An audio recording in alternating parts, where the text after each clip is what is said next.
دوپہر کے بعد انہیں دور آگے بہت سے گدھ اڑتے اور اترتے نظر آئے۔ یہ اس کی نشانی تھی کہ وہاں کوئی مردار ہے۔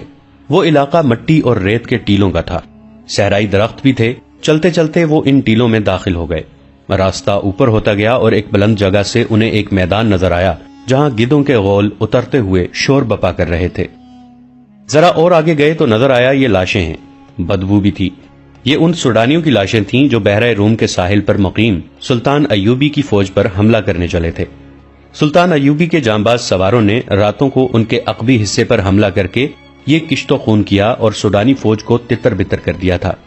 یہاں سے آگے میلوں وسط میں لاشیں بکھری ہوئی تھیں۔ سوڈانیوں کو اپنی لاشیں اٹھانے کی مہلت نہیں ملی تھی۔ قیدیوں اور محافظوں کا قافلہ چلتا اور ذرا سا رخ بدل کر لاشوں اور گدھوں سے ہٹ گیا۔ قافلہ جب وہاں سے گزر رہا تھا تو انہوں نے دیکھا کہ لاشوں کے ارد گرد ان کے ہتھیار بھی بکھرے ہوئے تھے۔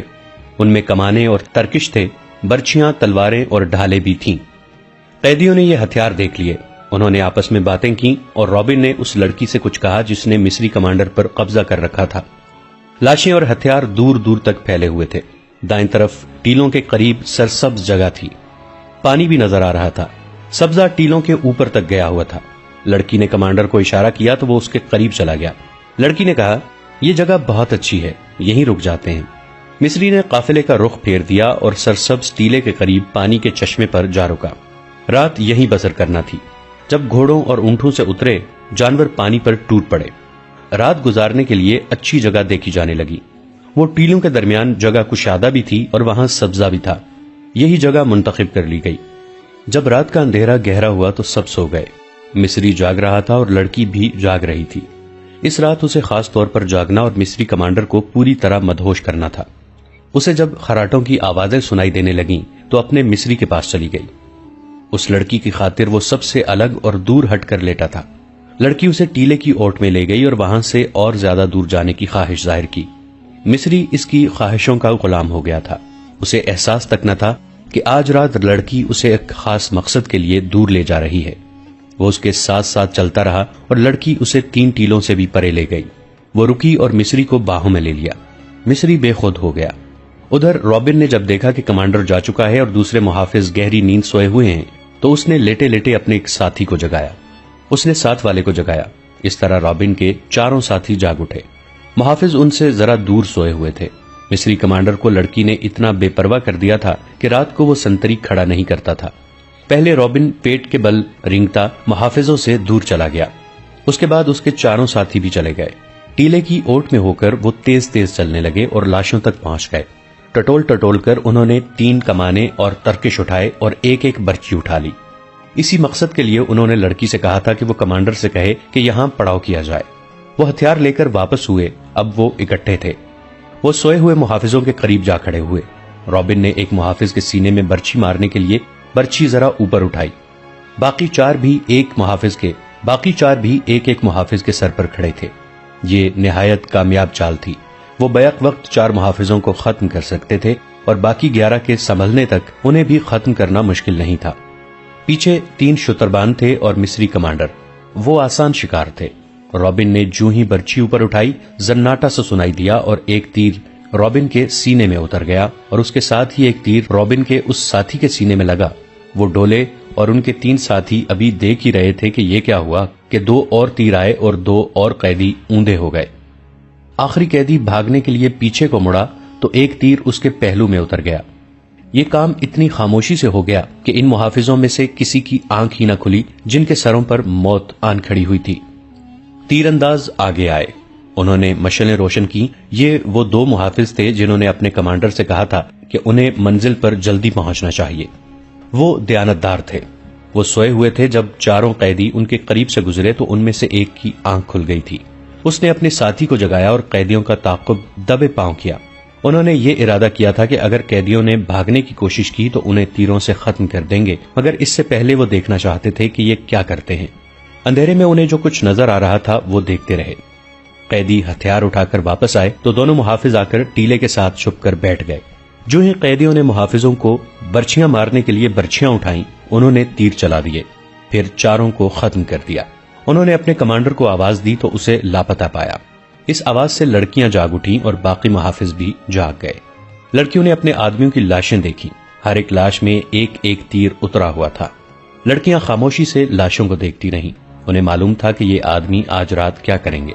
مصری کمانڈر وہاں نہیں تھا اور ایک لڑکی بھی غائب تھی۔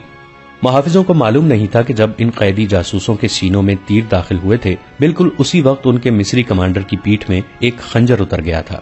اس کی لاش تیسرے ٹیلے کے ساتھ پڑی تھی۔ اس رات صحرا کی ریت خون کی پیاسی معلوم ہوتی تھی۔ مصری کمانڈر اپنے محافظ دستے اور قیدیوں سے بے خبر اس لڑکی کے ساتھ چلا گیا اور لڑکی اسے خاصا دور لے گئی تھی۔ اسے معلوم تھا کہ اس کے ساتھی ایک خونی ڈرامہ کھیلیں گے۔ لڑکی مصری کو ایک ٹیلے کے ساتھ لے کے بیٹھ گئی۔ اسی ٹیلے سے ذرا پرے بالیان اور اس کے 6 محافظوں نے پڑاؤ ڈال رکھا تھا۔ ان کے گھوڑے کچھ دور بندھے ہوئے تھے۔ بالیان موبی کو ساتھ لیے ٹیلے کی طرف آ گیا تھا۔ اس کے ہاتھ میں شراب کی بوتل تھی۔ موبی نے نیچے بچھانے کے لیے دری اٹھا رکھی تھی۔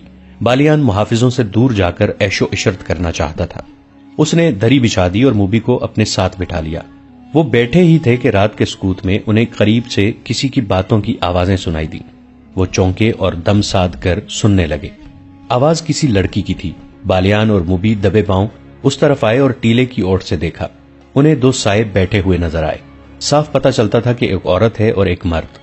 موبی اور زیادہ قریب ہوئی اور غور سے باتیں سننے لگی۔ مصری کمانڈر کے ساتھ اس لڑکی نے ایسی واضح باتیں کی کہ موبی کو یقین ہو گیا کہ یہ اس کی ساتھی لڑکی ہے، اور یہ بھی واضح ہو گیا کہ اسے قاہرہ لے جایا جا رہا ہے۔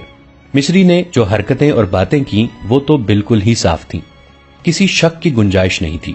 موبی جان گئی کہ مصری اس لڑکی کو اس کی مجبوری کے عالم میں عیاشی کا ذریعہ بنا رہا ہے۔ موبی نے یہ بالکل نہ سوچا کہ ارد گرد کوئی اور بھی ہوگا اور اس نے جو ارادہ کیا ہے اس کا نتیجہ کیا ہوگا۔ اس نے پیچھے ہٹ کر بالیان کے کان میں کہا، یہ مصری ہے اور میرے ساتھ کی ایک لڑکی کے ساتھ عیش کر رہا ہے۔ اس لڑکی کو بچا لو، یہ مصری تمہارا دشمن ہے اور لڑکی تمہاری دوست۔ اس نے بالیان کو اور زیادہ بھڑکانے کے لیے کہا، یہ بڑی خوبصورت لڑکی ہے، اسے بچا لو اور اپنے سفری حرم میں اضافہ کر لو۔ بالیان شراب پیے ہوئے تھا۔ اس نے کمر بند سے خنجر نکالا اور بہت تیزی سے آگے بڑھ کر خنجر مصری کمانڈر کی پیٹھ میں گھوم دیا۔ خنجر نکال کر اسی تیزی سے ایک اور وار کیا۔ لڑکی مصری سے آزاد ہو کر اٹھ کھڑی ہوئی۔ موبی دوڑی اور اسے آواز دی۔ وہ دوڑ کر موبی سے لپٹ گئی۔ موبی نے اس سے پوچھا کہ دوسری کہاں ہے؟ اس نے رابن اور دوسرے ساتھیوں کے متعلق بھی بتایا اور یہ بھی کہ 15 محافظوں کے پہرے میں ہیں۔ بالیان دوڑتا گیا اور اپنے 6 ساتھیوں کو بلا لایا۔ ان کے پاس کمانے اور دوسرے ہتھیار تھے۔ اتنے میں قیدیوں کے محافظوں میں سے ایک اپنے مصری کمانڈر کو آوازیں دیتا ادھر آ گیا۔ بالیان کے ایک ساتھی نے تیر چلایا اور اس محافظ کو ختم کر دیا۔ وہ لڑکی انہیں اپنی جگہ لے جانے کے لیے آگے آگے چل پڑی۔ بالیان کو آخری ٹیلے کے پیچھے روشنی نظر آئی۔ اس نے ٹیلے کی اوٹ میں جا کر دیکھا، وہاں بڑی بڑی 2 مشعلیں جل رہی تھیں۔ ان کے ڈنڈے زمین میں گڑے ہوئے تھے۔ ان کے اوپر والے سروں پر تیل میں بھگوئے ہوئے کپڑے لپٹے ہوئے تھے جو جل رہے تھے۔ بالیان اپنے ساتھیوں کے ساتھ اندھیرے میں ہی تھا۔ اسے روشنی میں 5 لڑکیاں الگ کھڑی نظر آ رہی تھیں اور محافظ بھی دکھائی دے رہے تھے۔ ان کے درمیان 5 لاشیں پڑی تھیں جن میں تیر اترے ہوئے تھے۔ موبی اور دوسری لڑکی کی سسکیاں نکلنے لگیں۔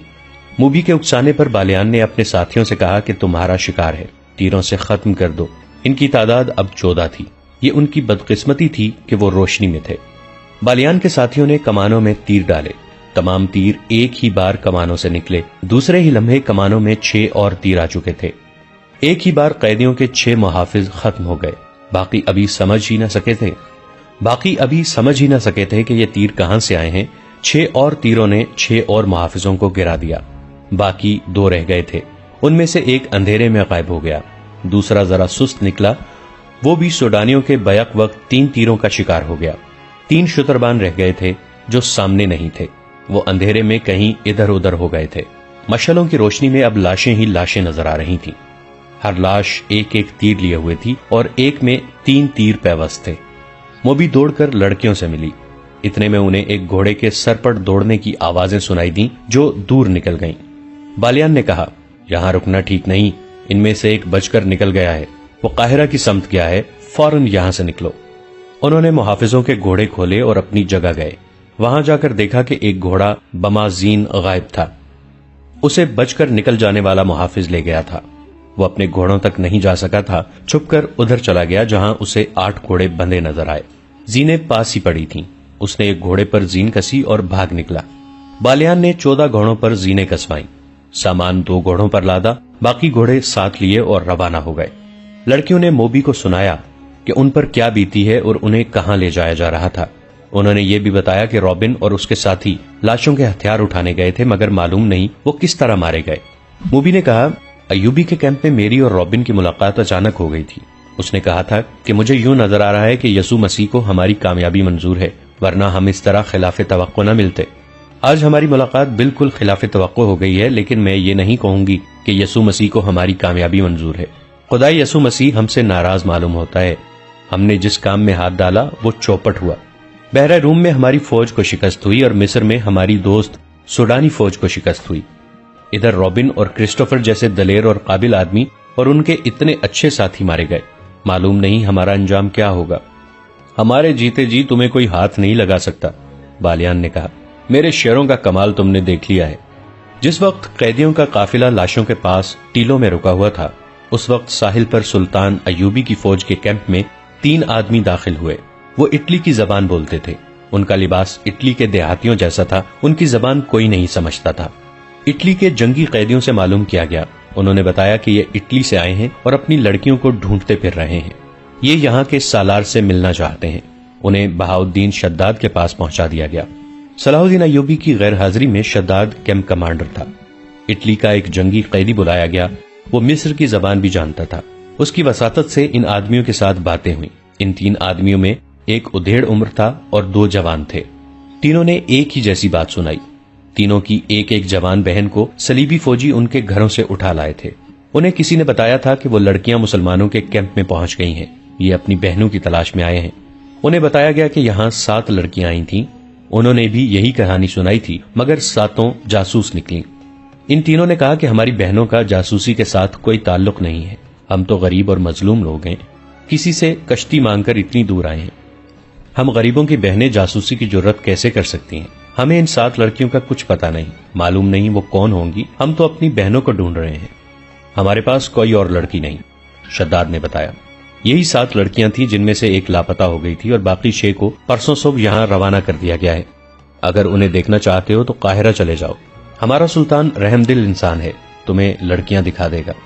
نہیں، ایک نے کہا، ہماری بہنیں جاسوس نہیں، وہ 7 کوئی اور ہوں گی۔ ہماری بہنیں سمندر میں ڈوب گئی ہوں گی یا ہمارے ہی فوجیوں نے انہیں اپنے پاس رکھا ہوا ہوگا۔ بہاؤالدین شداد نیک خصلت انسان تھا۔ اس نے ان دیہاتیوں کی مظلومیت سے متاثر ہو کر ان کی خاطر تواضع کی اور انہیں عزت سے رخصت کیا۔ اگر وہاں علی بن سفیان ہوتا تو ان تینوں کو اتنی آسانی سے نہ جانے دیتا۔ اس کی سراغ رساں نظریں بھانپ لیتی کہ یہ تینوں جھوٹ بول رہے ہیں۔ تینوں چلے گئے، کسی نے بھی نہ دیکھا کہ وہ کہاں گئے ہیں۔ وہ چلتے ہی گئے اور شام تک چلتے ہی رہے۔ کیمپ سے دور جہاں کوئی خطرہ نہ تھا، وہ چٹانوں کے اندر چلے گئے۔ وہاں ان جیسے 18 آدمی بیٹھے ان کا انتظار کر رہے تھے۔ ان تینوں میں جو ادھیڑ عمر تھا وہ میگنا نامریوس تھا۔ یہ صلیبیوں کی وہ کمانڈو پارٹی تھی جسے لڑکیوں کو آزاد کرانے اور اگر ممکن ہو سکے تو سلطان ایوبی کو قتل کرنے کا مشن دیا گیا تھا۔ ان تینوں نے کیمپ سے کچھ اور ضروری معلومات بھی حاصل کر لی تھیں۔ یہ بھی معلوم کر لیا تھا کہ صلاح الدین ایوبی یہاں نہیں، قاہرہ میں ہے۔ شداد کے ساتھ باتیں کرتے جہاں انہیں یہ معلوم ہو گیا تھا کہ لڑکیاں قاہرہ کو روانہ کر دی گئی ہیں، وہاں انہوں نے یہ بھی معلوم کر لیا تھا کہ ان کے ساتھ 5 مرد قیدی بھی ہیں۔ یہ پارٹی ایک بڑی کشتی میں آئی تھی۔ انہوں نے کشتی ساحل پر ایسی جگہ باندھ دی تھی جہاں سمندر چٹان کو کاٹ کر اندر تک گیا ہوا تھا۔ ان لوگوں کو اب قاہرہ کے لیے روانہ ہونا تھا، مگر سواری نہیں تھی۔ یہ 3 آدمی جو کیمپ میں گئے تھے یہ بھی دیکھ آئے تھے کہ اس فوج کے گھوڑے اور اونٹ کہاں بندھے ہوئے ہیں۔ انہوں نے یہ بھی دیکھا کہ کیمپ سے جانور چوری کرنا آسان نہیں۔ 21 گھوڑے یا اونٹ چوری نہیں کیا جا سکتے تھے۔ ابھی سورج طلوع ہونے میں بہت دیر تھی، وہ پیدل ہی چل پڑے۔ اگر انہیں سواری مل جاتی تو وہ قیدیوں کو راستے میں ہی جا لینے کی کوشش کرتے۔ اب وہ یہ سوچ کر پیدل چلے کہ قاہرہ میں جا کر قیدیوں کو چھڑانے کی کوشش کریں گے۔ سب جانتے تھے کہ یہ زندگی اور موت کی مہم ہے۔ صلیبی فوج کے سربراہ اور شاہوں نے انہیں کامیابی کی صورت میں جو انعام دینے کا وعدہ کیا تھا وہ اتنا زیادہ تھا کہ کوئی کام کیے بغیر اپنے کنبوں سمیت ساری عمر آرام اور بے فکری کی زندگی بسر کر سکتے تھے۔ میگنا نامریوس کو جیل خانے سے لایا گیا تھا۔ اسے ڈاکہ زنی کے جرم میں 30 سال سزائے قید دی گئی تھی۔ اس کے ساتھ 2 اور قیدی تھے جن میں سے ایک کی سزا 24 سال اور دوسرے کی 27 سال تھی۔ اس زمانے میں قید خانے قصاب خانے ہوتے تھے۔ مجرم کو انسان نہیں سمجھا جاتا تھا، بڑی ظالمانہ مشقت لی جاتی تھی اور مویشیوں کی طرح کھانے کو بیکار خوراک دی جاتی تھی۔ قیدی رات کو بھی آرام نہیں کر سکتے تھے، ایسی قید سے موت بہتر تھی۔ ان تینوں کو انعام کے علاوہ سزا معاف کرنے کا وعدہ دیا گیا تھا۔ صلیب پر حلف لے کر انہیں پارٹی میں شامل کیا گیا تھا۔ جس پادری نے ان سے حلف لیا تھا اس نے انہیں بتایا کہ وہ جتنے مسلمانوں کو قتل کریں گے اس سے 10 گنا ان کے گناہ بخشے جائیں گے، اور اگر انہوں نے صلاح الدین ایوبی کو قتل کیا تو ان کے تمام گناہ بخش دیے جائیں گے، اور اگلے جہان خدائے یسوع مسیح انہیں جنت میں جگہ دیں گے۔ یہ معلوم نہیں کہ یہ تینوں قید خانے کے جہنم سے آزاد ہونے کے لیے موت کی اس مہم میں شامل ہوئے تھے، یا اگلے جہان جنت میں داخل ہونے کے لیے، یا انعام کا لالچ انہیں لے آیا تھا، یا وہ نفرت جو ان کے دلوں میں مسلمانوں کے خلاف ڈالی گئی تھی۔ بہرحال وہ عزم کے پختہ معلوم ہوتے تھے، اور ان کا جوش و خروش بتا رہا تھا کہ وہ کچھ کر کے ہی مصر سے نکلیں گے یا جانیں قربان کر دیں گے۔ باقی 18 تو فوج کے منتخب آدمی تھے۔ انہوں نے جلتے ہوئے جہازوں سے جانیں بچائی تھیں اور بڑی مشکل سے واپس گئے تھے۔ وہ مسلمانوں سے اس ذلت آمیز شکست کا انتقام لینا چاہتے تھے۔ انعام کا لالچ تو تھا ہی، یہی جذبہ تھا جس کے جوش سے وہ اندیکھی منزل کی سمت پیدل ہی چل پڑے۔ دوپہر کے وقت ایک گھوڑا سوار صلاح الدین ایوبی کے ہیڈ کوارٹر کے سامنے جا رکا۔ گھوڑے کا پسینہ چھوٹ رہا تھا اور سوار کے منہ سے تھکن کے مارے بات نہیں نکل رہی تھی۔ وہ گھوڑے سے اترا تو گھوڑے کا سارا جسم بڑی زور سے کانپا۔ گھوڑا گر پڑا اور مر گیا۔ سوار نے اسے آرام دیے بغیر اور پانی پلائے بغیر ساری رات اور آدھا دن مسلسل دوڑایا تھا۔ سلطان ایوبی کے محافظوں نے سوار کو گھیرے میں لے لیا، اسے پانی پلایا، اور جب وہ بات کرنے کے قابل ہوا تو اس نے کہا کہ کسی سالار یا کماندار سے ملا دو۔ سلطان ایوبی خود ہی باہر آ گئے تھے۔ سوار انہیں دیکھ کر اٹھا اور سلام کر کے کہا، سلطان کا اقبال بلند ہو، بری خبر لایا ہوں۔ سلطان ایوبی اسے اندر لے گئے اور کہا، خبر جلدی سناؤ۔ قیدی لڑکیاں بھاگ گئی ہیں، ہمارا پورا دستہ مارا گیا ہے۔ اس نے کہا، مرد قیدیوں کو ہم نے جان سے مار دیا ہے، میں اکیلا بچ کے نکلا ہوں۔ مجھے یہ معلوم نہیں کہ حملہ آور کون تھے۔ ہم مشلوں کی روشنی میں اور وہ اندھیرے میں تھے۔ اندھیرے سے تیر آئے اور میرے تمام ساتھی ختم ہو گئے۔ یہ قیدیوں کے محافظوں کے دستے کا وہ آدمی تھا جو اندھیرے میں غائب ہو گیا تھا اور سوڈانیوں کا گھوڑا کھول کر بھاگ آیا تھا۔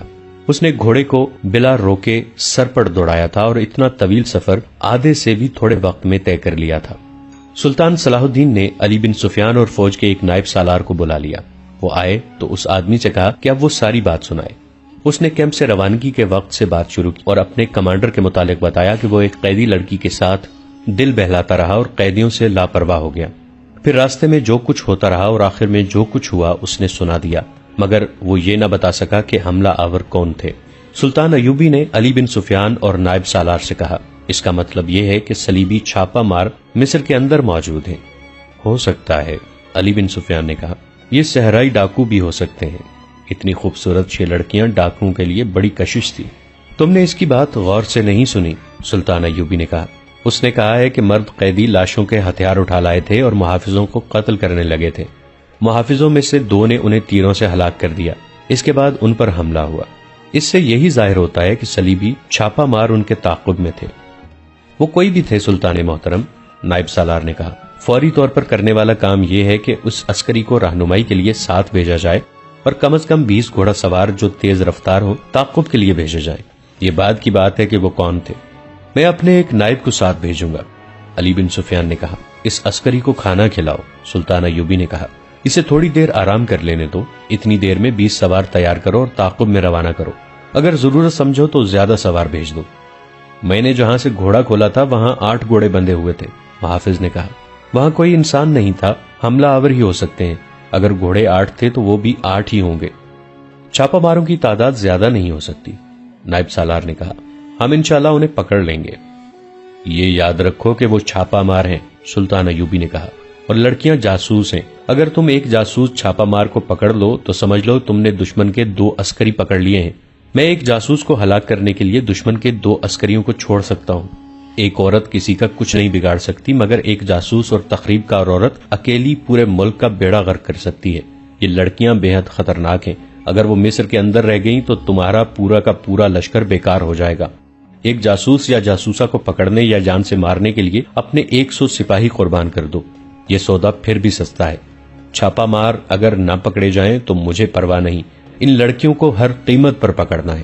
ضرورت سمجھو تو تیروں سے انہیں ہلاک کر دو، زندہ نکل کر نہ جائیں۔ ناظرین، آج کی قسط میں اتنا ہی۔ ہماری نئی ویڈیوز سے باخبر رہنے کے لیے ہمارے اس چینل کو سبسکرائب کر کے نیچے موجود بیل آئیکن کو ضرور پریس کیجیے گا۔ آپ سے ملاقات ہوگی نئی ویڈیو کے ساتھ، تب تک کے لیے ہمارا اور آپ کا اللہ نگہبان۔